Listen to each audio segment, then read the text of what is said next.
Hello అండి, నేను ఇప్పుడే బార్బరిక్ సినిమాకి వెళ్ళాను. థియేటర్లో 10 మంది ఉన్నారు. 10 మంది దగ్గరికి వెళ్ళి నేను డైరెక్టర్కి చెప్పకుండా ఒక్కొక్కరికి అడిగాను, భయ్యా సినిమా ఎలా ఉందని. సినిమా చాలా బాగుంది అన్నారు. నిజం చెప్పండి భయ్యా, నేను డైరెక్టర్ని అని అంటే, సార్ డైరెక్టరా మీరు అని హక్ చేసుకొని సినిమా చాలా బాగుంది సార్ అని అంటే నాకు కళ్ళలో నీళ్ళు ఆగలేదు. ఎందుకు మరి 10 మంది థియేటర్లో ఉన్నారు, 15 మంది థియేటర్లో ఉన్నారు, ఎందుకు నాకు అర్థం కాలేదు. అంటే ఏం చేస్తే వస్తారు? నేను ఇంత 2.5 ఏళ్ళు పిచ్చుకొక్కలా కష్టపడ్డాను. 2.5 ఏళ్ళు. మీకు ఒకటి చెప్పాలి, నేను నిన్న సాటర్డే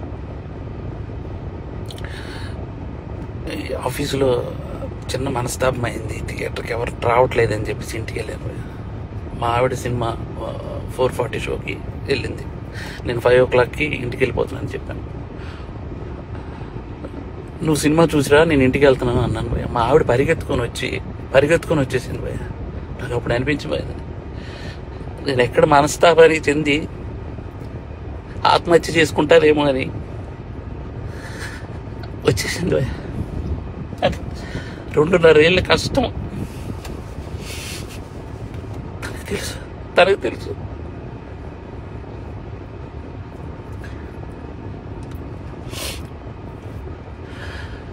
మలయాళం కంటెంట్లు, మంచి కంటెంట్లు చూస్తారు థియేటర్లో అని చెప్పి చేశాను భయ్య. నేను కాన్ఫిడెన్స్తో ఒక మాట అన్నాను భయ్య జనాలందరికీ, సినిమా కానీ మీకు నచ్చకపోతే నా చెప్తే నేను కొట్టుకుంటా అన్నా. నా చెప్తే నేను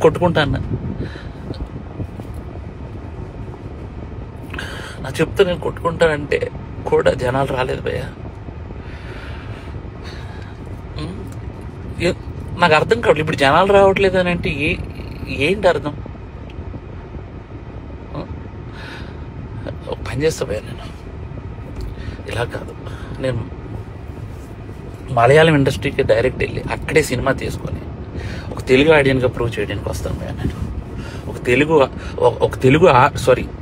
తెలుగు ఆడియన్కి సినిమా తెలుగు తీస్తే ఎలా ఉంటుందో చేసుకొని వస్తాను భయ్య. మీరు మలయాళం సినిమాలు అయితేనే వస్తున్నారు భయ్య, అర్థమైపోయింది నాకు. అంటే పరభాష చిత్రాలు కంటెంట్ సినిమాకి ఒక్కసారి వెళ్ళి బాగాలేదంటే నేను ఒప్పుకుంటా భయ్య. మీరు సినిమాకే రాకపోతే నేను అసలు బాగాలేదు బాగుందో నాకేం తెలుస్తుంది అసలు? నాకు ఎలా? ఈ ఛాలెంజ్ నేను తీసుకున్నాను. నేను అది రిటర్న్ తీసుకొని నా చెప్పుతో నేనే కొట్టుకుంటాను. నా చెప్పుతో నేనే కొట్టుకుంటాను. చాలు భయ్యాగా, చాలు ఉంటా, బాయ్.